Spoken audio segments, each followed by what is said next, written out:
একদিন তো পুলিশ এসে ইচ্ছা মতো পিটাইলো আমার। আপনাকে? হ্যাঁ। কেন? মানে ওই সময় তো কথা ছিল হচ্ছে যে যে মুদি দোকানগুলো খোলা থাকবে, চাল ডাল এগুলো যারা কিনবে এটা খোলা থাকবে। কিন্তু যখন ওনারা আসলো, গ্রাম তো মানে মানুষ এমনি আতঙ্কে থাকে পুলিশ আসলে। হুম। তা আব্বা দৌড়ে চলে গেছে। সে তো মনে করছে যে হয়তো কিছু একটা হবে, দৌড়ে তো নিয়ে যাবেই। হ্যাঁ। চলে যাওয়ার পর আমার কাছে মনে হয়েছে যে কেন, সমস্যা কি, কথা বলি। তা আমি বললাম যে বের হয়ে আসে আমি ওনারে বললাম, মানে বলতে গেছি আমি, এর মধ্যে উনি আমার বাড়িতে দেয় আর কি। তো আমার চাচাও ছিল, উনি যেহেতু পুলিশের রিটায়ার্ড পার্সন ছিল, ওনারও বাড়ি দিছে। ওহো। তো উনি বলছে যে আমি তো পুলিশের লোক, বলতেছে আপনি তো অন ডিউটি না।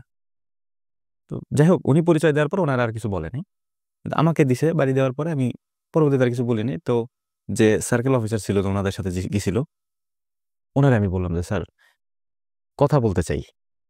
উনি তখন ইশারা দিল যে আসতে দেন ছেলেটারে। গেলাম, বললাম যে স্যার এইটা তো আমরা যতটুকু জানি যে মানে এই দোকানগুলো খোলা থাকবে। পরে বললো যে না, বন্ধ করে দেন। পরে বন্ধ করে দিয়েছে আর কি। যাই হোক, এরপরে দোকান তো পরে বন্ধ হয়ে গেছে একবারই টোটালি। মানে ব্যবসার অবস্থা একদম 12টা। ওই করোনার পর থেকে ওটা টোটালি বন্ধ আর কি।